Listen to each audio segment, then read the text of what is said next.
We're going to teach the handstand. This is a skill that I invested thousands of dollars to learn, and it took me years longer than it should have taken.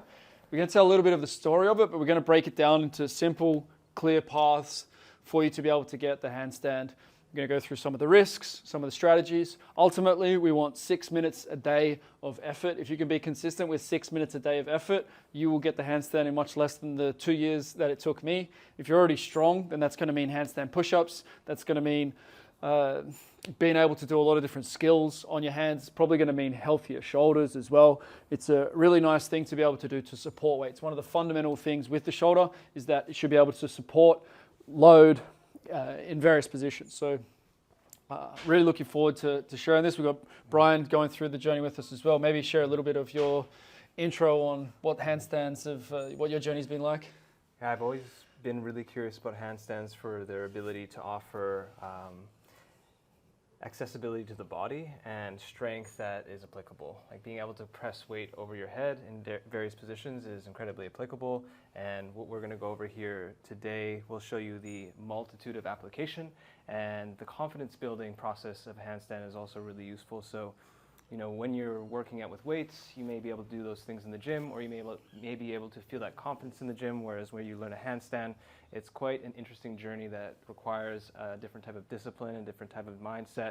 It builds a different type of confidence. So there's all these elements that I find are emotional, mental, and physical, which can help build you in a different way. So if you're, one of the reasons I like it so much is it's allowed me to develop myself emotionally, physically, and mentally, and have an application of strength and movement that I can do anywhere in the world. So I can do handstands anywhere I want, and it's also just super, super fun. So the journey for me has been over many, many years. I've been practicing handstands for quite a long time, and it's just a really enjoyable skill that you can pretty much do anywhere. Yeah. 100%. Yeah, there's so many levels that this is a win on, and you can only really know that through experiencing it. Like, it's all well and good for us to tell you this has been great for me mentally, physically, spiritually, but when you experience it, that's what's most valuable. The biggest risk with handstands initially is actually not so much about the shoulders, where you might think the risk is, even less probably in the wrist. The biggest risk is the ankles and the feet. So when you're first doing handstands, you need to be wary about smashing your feet into the floor. So don't bang your toes into the floor, don't bang your ankles into the floor, roll your ankle. The best way to avoid that is to build a general base like what you would have as a child. The less time it is since you were a child, where you crawled around and where you jumped around and put your hands on the floor. If you've been doing like animal flow training, and if you've been doing CrossFit, things that you've been putting your hands on the floor, then the wrists might not be such a big issue. If you haven't put your hands on the floor for decades, then any amount of load on the wrists is potentially going to cause an injury with them. We're not going to go into tons of detail around wrist problem solving, because there's plenty of videos on YouTube that break down some of those drills. But briefly, like, which would you say are like the biggest one or two drills that you would put an emphasis on in terms of the wrists? I would say, just to keep it simple, there should be some form of wrist flexion, definitely some form of extension. You know, we're always putting our wrist into flexion, so meaning like the palm of your hands into the ground. You know, some exploration of flexion is really important in different directions, but people often miss extension just to get the opposite movement. And then I would say actually utilizing a little bit of pressing and warming up the forearms is really, really great as well, because when we're in the handstand, you know, we're using the fingers, we're getting into the forearms. The times where my wrists have gotten injured are actually when it's a quick, sudden movement of my wrists or my fingers where I've hurt my wrist the most. So yeah, say some flexion, some extension, and a little bit of pressing into the ground with straight arms, and finding out different angles from which you can bear weight and load. Like Keegan's saying, especially if you don't put your hands on the ground a lot, that's honestly the best place to start. Just crawling around, getting some weight on your hands in various different positions of the wrists. Yeah. So if you don't have any issues with the wrist, at the moment I do no wrist prep. I haven't done any wrist prep in months. If I was to get an issue, I would either slow down the volume or I would get into some of these drills. There's other strategies as well around using heat, and that's a bonus that we can add more information about if you really want to dive into that. But there's three main ways that we're going to approach this handstand. The first is the low handstand. I love teaching people, especially children, but also great for adults. The low handstand variations give you the confidence of, okay, I can balance on my hands. The question is simply, can I do it when my body is up tall? So I'm balancing on my feet now. We learn how to balance on our feet. It takes us a while to be able to balance on our feet. If the ball of the heel, if the ball of the foot is not on the floor, then it's more difficult to balance. It's that same thing with the hands. If we can use the whole hand, then it's going to be easier to balance than if we're trying to balance on just the heel of the hand. So I want you to be aware going into the frog set, and you can have both feet on the ground initially, and you can progress into just being on the tips of the big toes and then being able to take them off the floor. You'll feel that you're starting to have awareness. I want you to play with pushing into the floor. If the fingertips are going white, if you can see the fingers bending, that means you're actually putting some force into the floor. And I would say I probably did handstands for a year or so before I really became aware of like gripping the floor and being able to leverage. If you're in standing and you lean forward, you're going to grip the floor with your toes so that you don't fall flat on your face. But it's not the same reflex is kind of gone out of the hands. And so it makes it really fine the area that you can balance in. The stronger you get and the more you grip, the range that you can correct in becomes bigger. So, yeah, totally agree.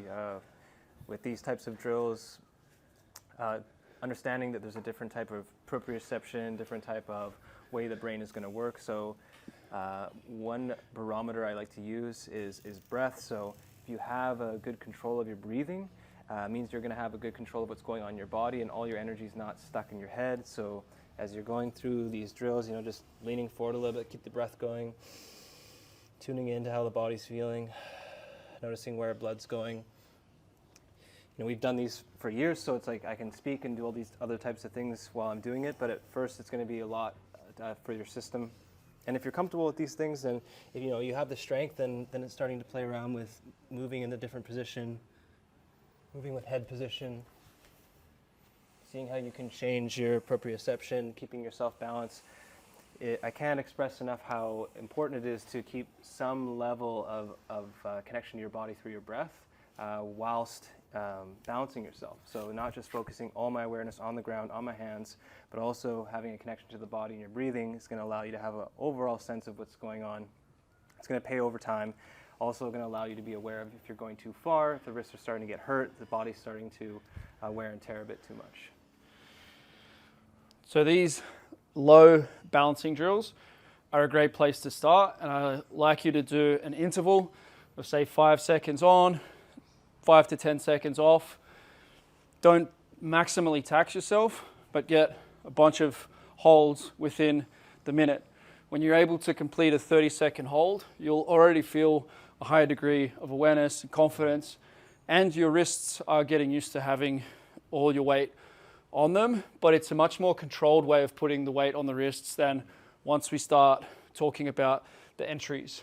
Okay, so the basic levels for the low handstands, we want to do the frog sit, which is with the legs either side, crow pose.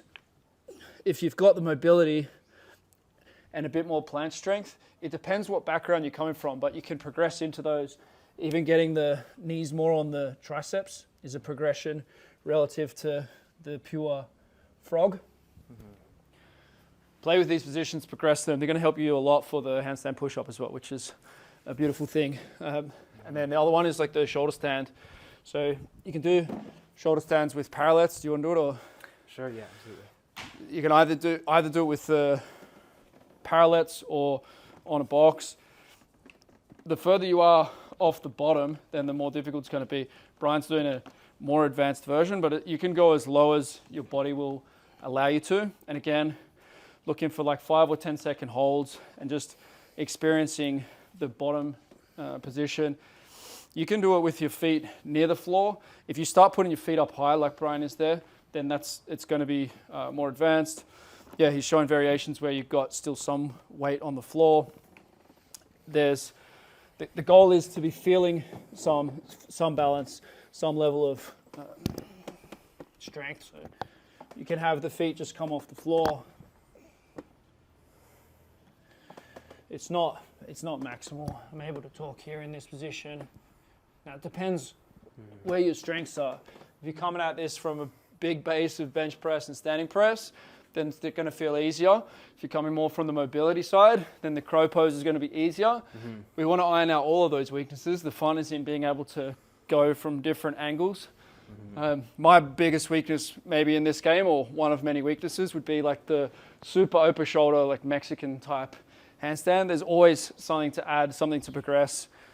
Anything else you want to add on the low handstands? You can see this is another version of the handstand, and when you do have the legs up, if you're using parallettes, the main point I would say with this is don't try and get vertical. It's not a handstand when you're shoulder standing. The feet need to stay over here. So maybe we can show it again from the side. Yeah, I'd say like... Can you check that's still on, Jorge? Should be good, but... I think as slow as possible. A lot of people I see they're doing this, or they're trying to use their weight. So create a base with your lats and your chest as well. Firmly plant the hands into the ground and start to bring the weight over, and then start to lean the chest down, bring the legs up, and then as Keegan's saying, I'm not going to go completely vertical. I'm going to stay a bit of an angle. And if you are spotting, if you're a coach and you want tips on the spotting, like having a hand here, like you can't go over then. So you're looking for, first if you're spotting someone, you want to protect your face, hand on the lower back. Then if he goes too far, I can just push him straight back down. He can't go too far. Yeah, and then if he tries to kick me in the face, I've got that arm up here as well. Cool. So these are 3 positions where you're doing handstands, and the challenge then is just to do it with the body up higher. Now, we can go into full height when we're entering into the handstand, or depending again on flexibility, we can go into the handstand with the body in a lower position, because the lower the center of gravity is, the easier it's going to be to balance. And this is also true for shorter people. It's going to be an easier journey. For people with smaller legs, it's going to be an easier journey. So if you've got massive legs and you're super tall, huge calves, the handstand's going to be more difficult, but it's also more impressive. When you see someone who's 6'8" doing a handstand, it's a beautiful thing that someone who's 5'8" is never going to demonstrate. I really like with the kick-ups to take the pressure out of it. This is what I do with my children, is just kick onto the hands anyway and progress in a locomotive style. And as it feels more comfortable, just kick it up a little bit more. If it goes too far, when your legs are low like this, there's not a big moment arm. There's not a lot of force there, if we're going to talk in physics terms. And you'll see him getting after these all through the day. They build your base. So I always progress my kick-ups well when I just take the stress out of it and just roll through. And I'll do, say, 10, walk back, 10, walk back. All of a sudden, I'm hitting 10 in a row. Yeah, it's a fantastic drill because, again, it's allowing you to work all the different musculature and start to gain confidence in that. And even if that's too difficult at the point that you're at, you can still, lean a little bit and keep the hips lower. Yep. And then in time, lifting yourself up more, using both the legs. Yeah. Psychologically, taking the stress out is a good thing. Because I find if people keep their hands planted, then they're often like, oh shit, I didn't get it. Go again fast, go again fast. Yeah. Where if you get that little mental reset, then it's no one kick up super important. You're just about to do another one. You weren't really trying to get it anyway. Yeah. Just chill. Yes. Rather than you see people and it's like... Yeah, over and over and over and over again. As soon as you hit the ground, you're going again. Yeah. And it can work as well. There's no one way, but I love the approach of, okay, we'll kick, we'll see what we get. Yeah. Move forward, kick, see what we get, kick. Exactly. And you can see I'm doing the 2-4 entry there. I like 2-4 entry going to vertical, 2-4 entry staying tucked, 2-4 entry into, and then the scissor entry, or the, what do you call it? Split leg. Split leg. Yeah, split leg entry. So if I keep the legs down, the center of gravity is lower. Also with the straddle, the center of gravity is lower. So if you have side splits, you've got a competitive advantage for being able to get on balance. If you have quite good shoulder and hip mobility, then the tuck variations will be easier. I was actually able to press out from a tuck planche before I was able to handstand kick up. So that strength entry, I was doing them and people were like, you can't do a handstand, but you can do that. So it just depends what background you're coming from. If you have more shoulder mobility, you're going to have to work on strength. So strengthening your shoulders, doing some pushing exercises, actually working on those exercises, those drills that we started with, the lower base, you know, the crow, the frog, even the one on the bench there, that's going to suit you much better, or at least it's going to work on your weakness. If you have a lot of strength, you already have that base, you know, you're doing lots of bench press, you have lots of shoulder and lat strength, you're going to need to work probably more on opening your shoulders. Regardless of what you're working on, see it as a game. Don't focus so much on the negative aspect, oh, I need to work on these things, rather the possibility of what's occurring, and have that game-like approach to your handstand practice. So we've covered the low handstand positions. Now we're covering the entries. The thing that we need to add there with the entry, when we're doing it in a locomotive way, if you go too far, then you're just walking forward a little bit. If you're using the wall to do that, then you're going to do exactly the same thing. So I can show you the exit on the wall. You would do it where you've got a bit more space. But being able to just simply walk up and down is a skill in itself. Walking forward a little bit, putting the foot down, something to practice.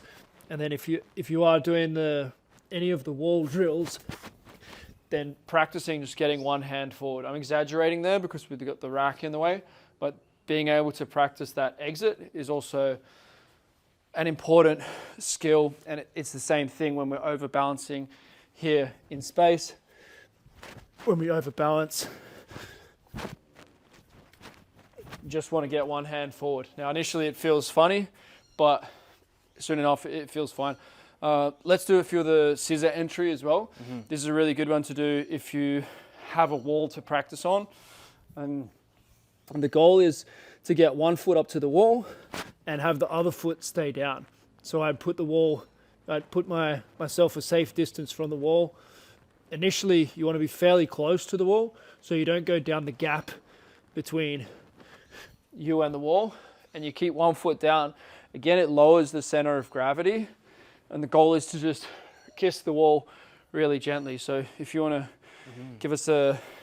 Yeah, I'll go from this side and mention too that having awareness of your legs is really important here. And like Keegan's saying, we really want the lightness of the leg. When you initially do these things, you're probably going to have a really loose leg, so film yourself. But really, this is a small kick and a lot more push in the shoulders than it is a kick.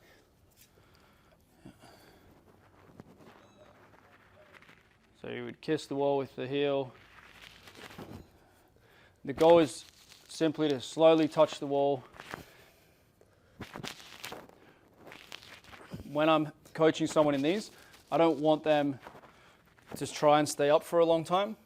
Initially, the goal is, can you get to the wall? Can you get to the wall? Consistently get to the wall? Good.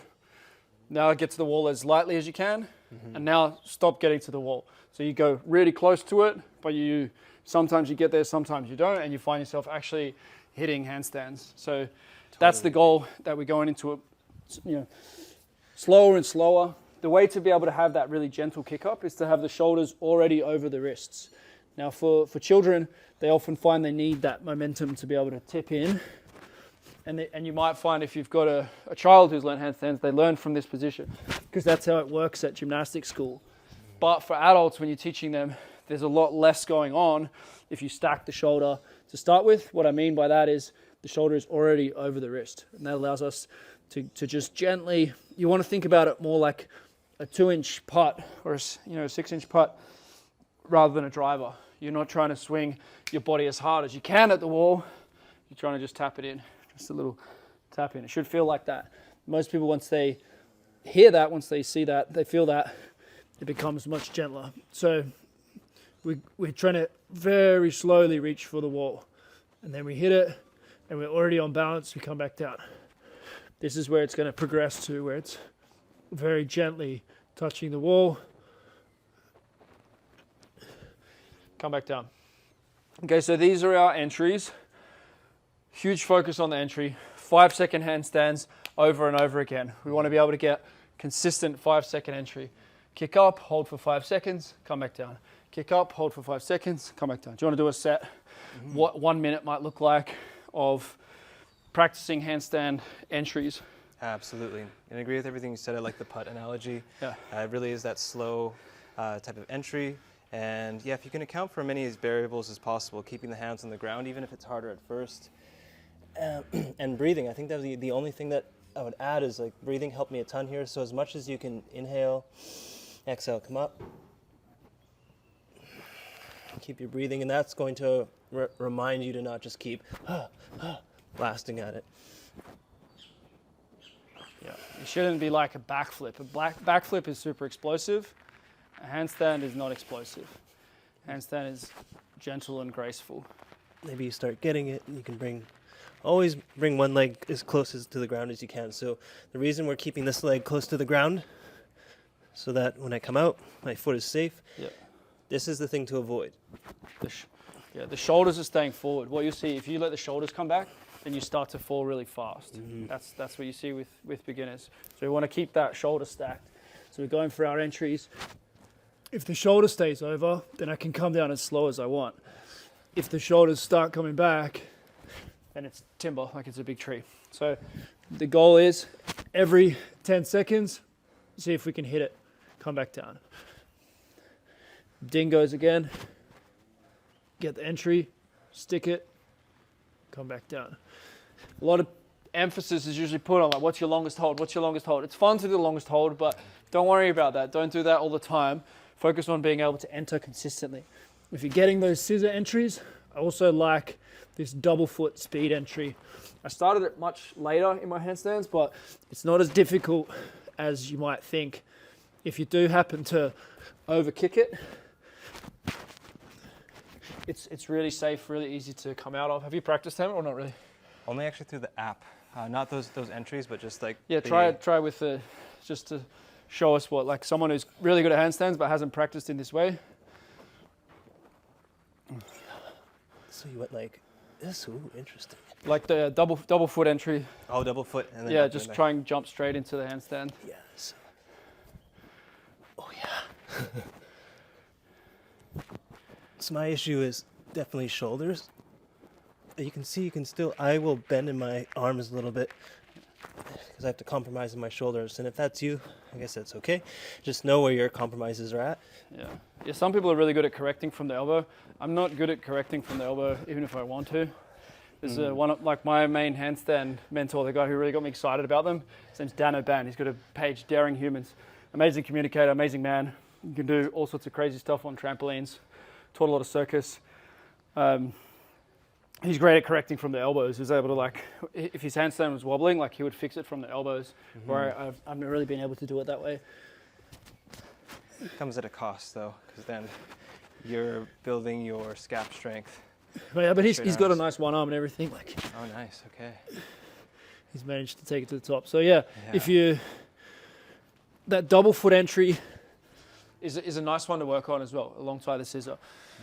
Next step 3, we've got our low handstands, we've got our entries. Now we're going to reposition ourselves, practice actually balancing. I would say generally people overemphasize this. They're on the wall the whole time, or they're doing wall holds and they're just leaning against the wall. To me, that's not intelligent use of time. That's not going to progress very quickly. I did way too much like leaning against the wall thinking I was learning handstands. Agreed. You're getting correction within this. You're getting micro correction. You're getting so much volume of correction. With the low handstand, with the entry, learning. When you're leaning against the wall, when you're balanced against the wall, you're not really learning anything. You're just hanging out, burning your shoulders. And you're tough, but it's like ice bars aren't going to save the world. We need to build solutions. It's good to be tough, but let's be intelligent as well and be creative. So with our rebalancing, some of the best ways to do that are to use something that you can balance either side of. So being able to put one foot either side of the bar. If you jump into this. Find the bar. So if I can have one foot either side of the bar, then I can keep myself like really close, really safe with micro adjustments, or I can give it a little bit more range that I'm going to be able to fix it before I touch the bar. And this gives you the opportunity to stay up in the handstand as long as you want. So initially 15, 30 seconds. Don't burn yourself out. Agreed. Stay chill, be able to relax, live to fight another rep. Get some repetitions and you'll find you're getting more intelligent on your hands, rep after rep. I don't know if this is the right height or... I don't think I'd be able to reach this, but I just comment that I totally agree. If you're just going up and holding on the wall, there's not much transferability except for that your shoulders are strong overhead, which of course is necessary, we want that. But the ability to adjust through the shoulders, because now the shoulders and this area become the hips, and that dynamic quality of readjusting those micro movements and that ability to create a, let's say, a mind map while inverted is really, really key. So yeah, better to do a lot of these drills once you feel confident going upside down and you know you can hold your weight. Move on to the next thing. You don't need to do any more just strict wall handstands. Yeah. And so the walk-ups would fit into this category as like earlier versions of this, where you just walk into chest to wall and you walk back down. So do you want to demo that one? Yeah, absolutely. Yeah. So this is a good way to build some shoulder conditioning. So you can start off even, just here. Yeah. The initial fear thing is real. If you're starting this after 30, you haven't been inverted for a long time, don't feel pressure to get vertical. You've been moving your weight side to side a little bit so you can get used to that. Now, of course, you wouldn't use such a small post. But yeah, bringing yourself up, getting your shoulders, playing around too with head position, seeing what your body's capable of. Yeah. This is allowing me to, play with different position. Yeah. It's a great tool for body awareness because you can test pelvic tilt, you can play with shoulder position while you're upside down. Being able to get up and down smoothly is a skill in itself, and it is a great conditioning tool. Shoulders, triceps, abs, like lovely way that you can do this if you're not ready for this variation, because this one is reasonably advanced. A less advanced version of this would be using the wall and just coming away from the wall, having one foot on the wall, and then bringing the other one to match. Yeah. And then I can be the window for you as well. So if you've got a spotter or if you've got a hallway, you can use the hallway as a spotter. Do you want to do it like wide, or where do you want me to? No, I'll give you a window like this. Okay, gotcha. Whichever way you. Oh yeah, I can go like this if it's better for you. Whichever way you kick up. Yeah. Yeah, just don't kick the dip bar. Yep. Cool. So giving someone a window initially of where are you going to correct in, you can play with like that posterior tilt stuff. Yeah, anterior. See if you can go like more of a pike. There we go. Yeah. Play with that from the hips. Switch the abs on. So given anyone can work, like you can do really advanced drills like this. You can do, bigger window and you have to keep the body pretty much flat, or you can go Mexican back to, this is a game that can continue to progress. If you've got a skinny hallway, or if you've got any way to set up two walls near each other, you can't generally move the walls around, but sometimes you can get that set up. It's a really nice way to practice the handstands. When I started to practice inside the hallway in my home, I was able to get more progression because like this, I was able to stay on the hands for longer and get more quality time on the hands. So it wasn't just burning me up, I was actually learning. Again, you can do that one with straddle as well, right? So you can kick to straddle handstand and you can reach out for the walls that way. That's going to be once you're feeling relatively comfortable with those first drills. So in my mind, the 6 minutes that you will spend on this would be you do the low position, these ones, 5 seconds, 5 seconds on, 5 seconds off. As you progress, you go for a 10-second hold, 10 seconds on, 10 seconds off. Second minute, you're doing a kick-up variation. These ones, or a scissor entry. You got 1 minute of doing that. The goal all the time is to stay calm. If you need to take a little bit more rest, no problem. This doesn't need to be a hard workout. This is Agreed. Learning how to relax upside down. Think of yourself as a yogi. It is a yogic practice. And then with a hold, get a 20 to 30 second hold.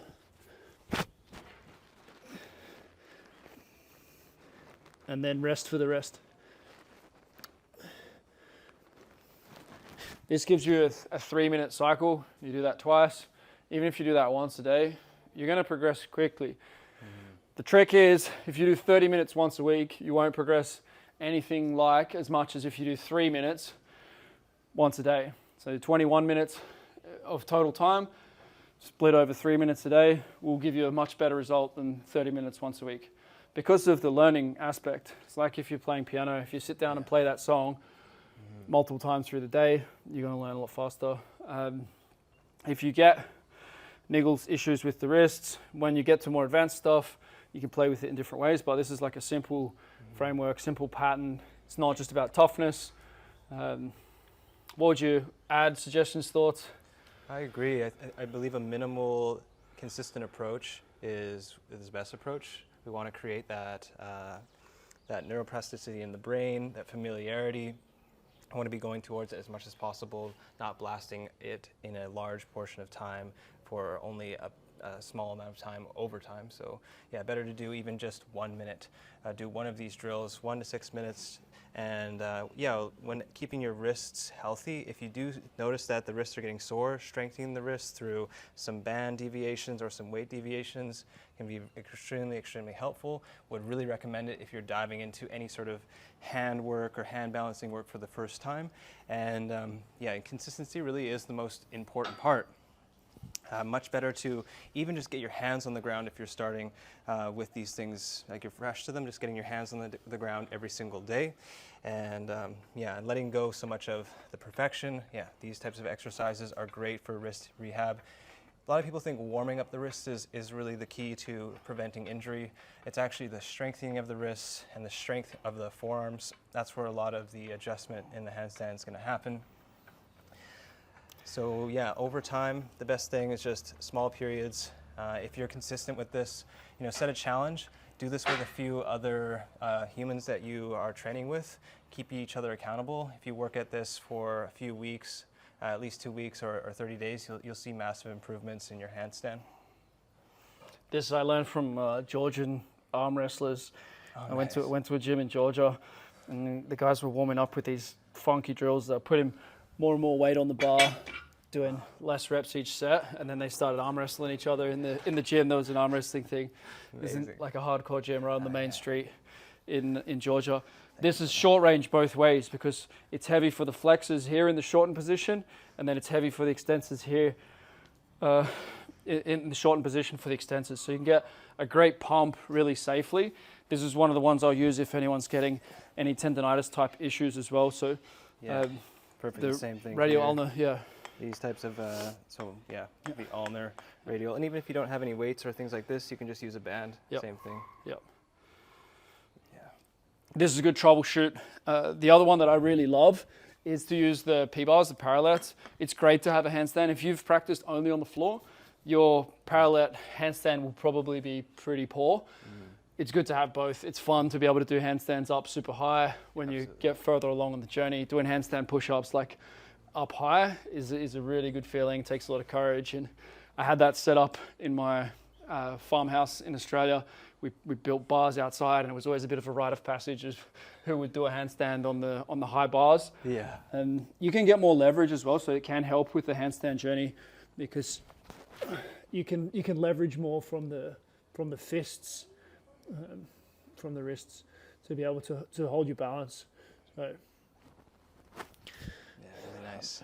That's actually another nice variation is like micro bends there. Have you played around with them at all? Do you mean in the wrist? No, like in the triceps. Yeah. I find just on that note, like on the side here, whereas on the ground, there's you're not as elevated, but here I have a lot more ability if I'm wanting to go from like different positions. Yep. Into handstand, for example. Nice. Pushing up. Yep. Nailed it. So yeah, there's a bit more variability here that I have Yep. available for pushing. Yep. And you can work on that depression, elevation. Yep. Especially, yeah, if hands on the ground, much more difficult to get that Yeah. pressure from the shoulders. Yeah. So yeah, you have a lot more to work with there that can increase the play in the game.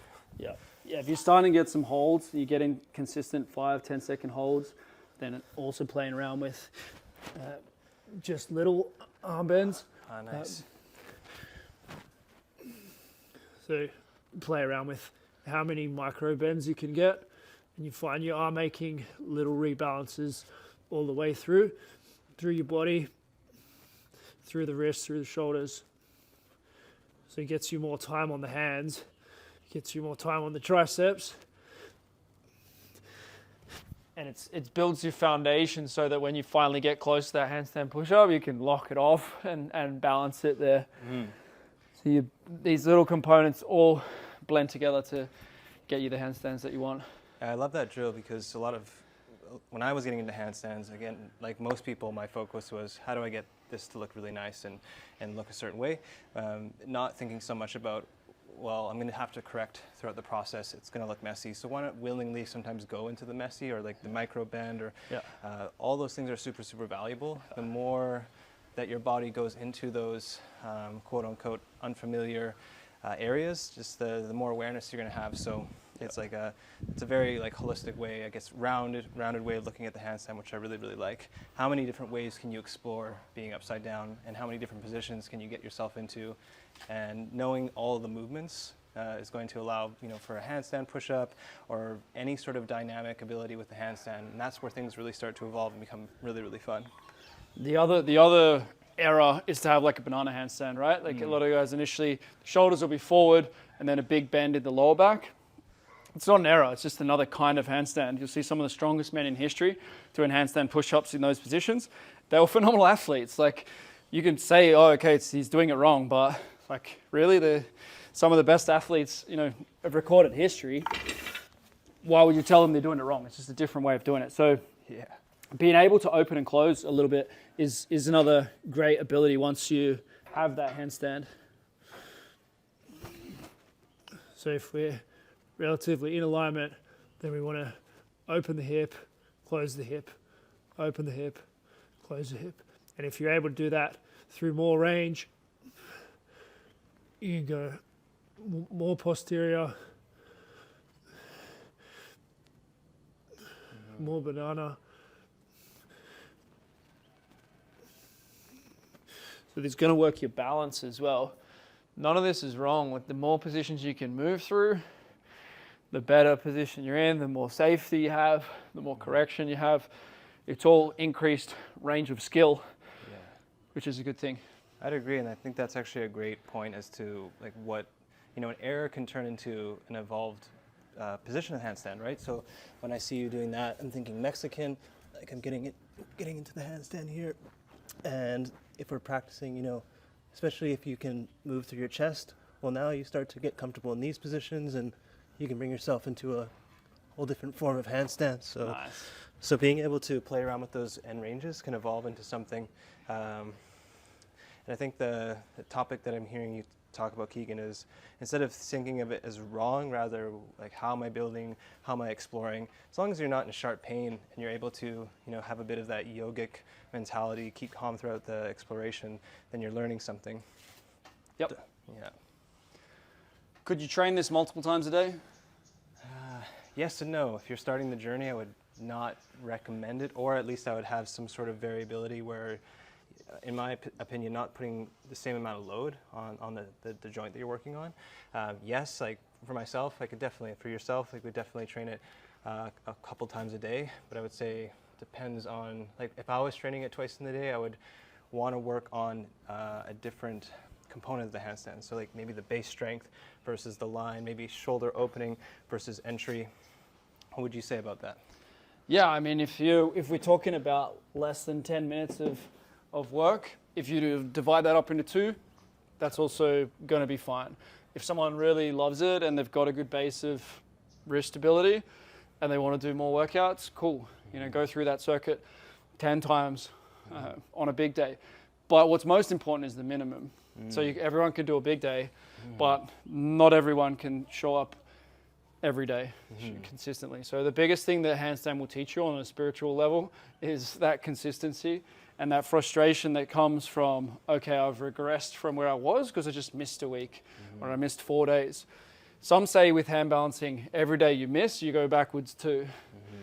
Hand balancers will practice every day, and they practice for multiple hours. Sometimes they do 2 sessions, but often it'll be like 3 hours. If you see those circus performers who have phenomenal handstands, they're not messing around. Like they're super dedicated. That's why they're shredded as well, because it's so much time under tension. It's lactic acid the whole time. Even just what we've done now, we did a bench press session before. I can tell you that the handstand session has got me more taxed, pumped, than the bench press session that we just did, where I went up to, a maximal repetition. We did a bunch. Absolutely. So you're going to get, like, they are a decent tool for getting shredded because you've got long time under tension. But yeah, if you want to get to elite level with it, 100%, like 3 minutes, 6 minutes is not going to be getting you to world class. If you're able to consistently hit that 3 or 6, cool. Set your new minimum as 9. Set your new minimum as 12. If this is going to be your thing, if it's like your big goal, but there's always going to be something that you can do as well. I think that's important to understand with whether you're using the low variations, because something's playing up. If you need to rest your wrist, there's always something that you can do. Even the elbow stands and head stands are options for if the wrists are not wanting to participate. Worst case, you're doing shoulder opening, you're doing, core work, absolutely, L sits, V sits. Like, there's always something that you can do to work on it. So, absolutely, yeah, I would agree. Like any skill, if you're just wanting to get the handstand, the consistency is important. You're gonna have to put more work up front to get the skill. Like I could not do a handstand for a while and come back and have it because I've had it. But if I want to progress to the next thing, like a one-arm handstand, it's gonna take me even longer actually than it took me to get the two-handed handstand, and I'm going to have to remain consistent.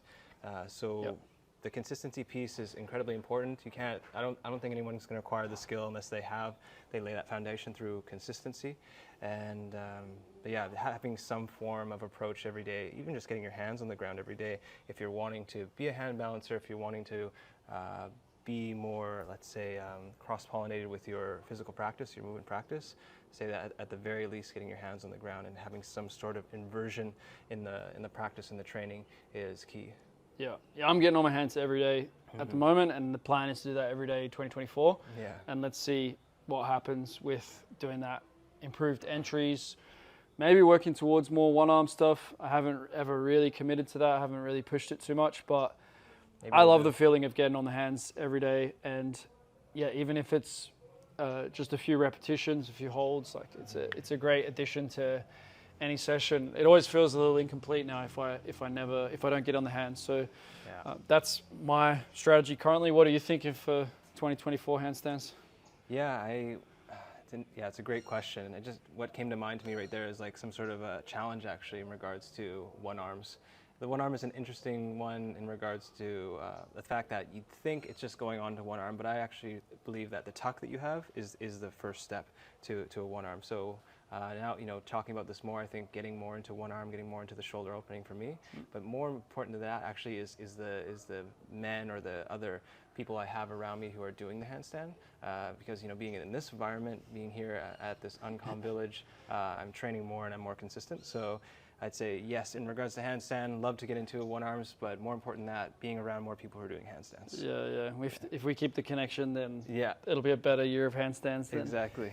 If it's kind of just let's make a one-arm challenge. Yeah. So 25 days of working at the one arm. Cool. Yeah. It's we should have a masterclass with it of some extra strategy. We've got Ricardo Collins and Nicholas Ducha in the network who have nice one arms. One more thing that we could discuss would be the mobility aspect. To progress into more advanced stuff, having a great pike is really valuable. And for me also with the handstand 2024, it's the bridge is everything. If I can get that walkover, if I can get a nice Mexican, that will be a really new body for me after 40. To be able to really open up the anterior chain is something I'm super excited about because I'm pretty flexible in the posterior chain. One of the benchmarks that you can go for with the handstand is to be able to do this low handstand. Yeah, this is a great display of strength, overhead press strength, and like just being able to hold yourself in position. And even that, actually, I find that with going back to the split leg entry, this if you don't have that good ability to hinge over, that entry is going to be really inaccessible. So a great place to start if you don't have that is seeing if you can bend over in this way. doing these types of ballistic stretches, really, really important. Because when you're coming down from that handstand, if you can't reach your leg down, the entry becomes really, really difficult. So that's really, really key, is just being able to, pulse down. Exercises like this that Keegan are doing. And then, yeah, the opening in the back, being able to do some bridges. Yeah. These all play a huge part. Yep. I'm going to do my daily back bridge. Yeah. Brian actually showed me a nice way to get in and out of this. Let's see if I can do it. Yeah. Practicing more onto the quads. This position feels really good as well. Yeah, There's not as much weight on the wrists as it kind of looks like. And if you're like myself, I have Keegan's shoulders are pretty open. But if you have not such open shoulders, bringing the weight over the heels first allows you to not have so much load in the shoulder, and then you can drive through the feet, and you can really open your shoulders up more easily this way than instead of just on the ground with the back and pushing directly up. Also a challenge for proprioception, awareness of where the hips are, and really going to open up through the front chain. Really is going to help with sissy squat and all types of movement, like capoeira as well, movement practices. That's going to be a key movement right there. Yeah. It's another one of learning to relax. Mm-hmm. I think that was probably the best I've ever felt in terms of being able to relax a little bit in the back bridge. Yeah. It feels like the least relaxing position ever. I feel you. Yeah, this one really changed it for me because if you're just going straight up like this, I find it very stressful and my shoulders aren't super open. So instead, I keep my back really close to the ground. Think about your knees coming down, load into the feet. And then even if you don't have the most open shoulders, you start to push yourself into that place. Maybe you bring your hands back a little bit more. Yeah. You can bridge onto the head as well with that one as well when you're at the bottom. Yeah. When you're down here. It's pretty cool too. So yeah, this is forward bend. Nice. Forward bend, back bend. There's so many different directions you can go with it, but if you have some of that open shoulder, the ability to close the body, it's a beautiful thing. It was not until after 30 that I started to really play with this. Should have started earlier. Would have loved to have done more of this in my teens and 20s. Yeah. Now exploring further in my 40s. If you're older than me and you still haven't started, it makes it an even better story. Exactly. Take your time, but time's probably going to pass anyway. You may as well have a handstand to show for it. It's a beautiful thing to pass on to the next generation. It's something that's positively contagious. If you see someone doing a handstand, whenever you do handstands at the beach or the park, someone always starts working on it. And oftentimes they've maybe done some as a child, but you can tell they haven't done it in a long time. Yeah. It's a really good symbol of youth, vitality. You see it used a lot in advertising. Yeah.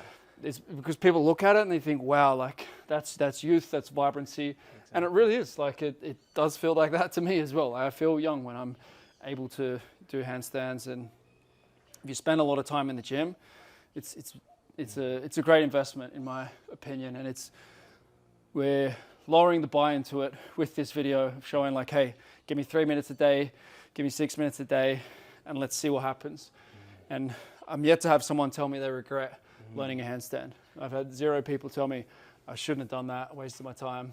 I've had lots of people who continue on. Sometimes they make it a big part of their brand. Sometimes they make it a huge thing, but no one ever regrets learning it. Everyone feels good about learning new skills. We all have that innately within us, that there's a joy that comes out of I just did something I couldn't do before, whether it's with the juggling or music or speaking another language. It's on a soul level, we're pursuing mastery, and we get a rewarding feeling when we do that. It's super strong with handstands. You feel that inward thing of yes.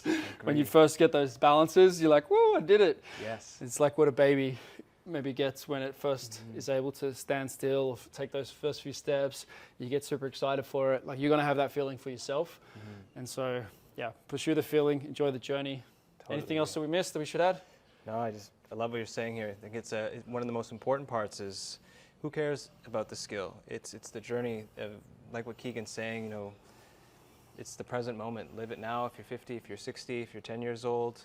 The point of this really is to enjoy the physical body that you're in. And as a byproduct, when you're enjoying that, regardless of whether you do the perfect handstand or how that ends up for you, you're going to inspire others to do the same. So, you know, maybe at a deeper baseline level here, it's like, how can you inspire others by going on your journey, letting go of how to do it perfectly, or if it looks like someone else. It's like, this is so enjoyable. This is super fun. Learning handstands has brought me not only so much confidence in my own life, but brought me to different places in the world, different friendships, different connections, the ability to even just create this video and share this moment with you. So 100% it's a connection tool. Yeah. It's like there's a thing like only a surfer knows the feeling. Yeah. There's a Billabong slogan. Yeah. There's something about that with hand balances as well. And if you see someone that's done it, like, you know the journey that it took. And so especially later in life that you learn it. So it's a beautiful thing. It's a nice thing for us to be able to share. And we've been doing some each day here. Yeah. Appreciate the Thank you, chance to brother. do this together, bro. Yeah. So, Absolutely. Thank you, brother.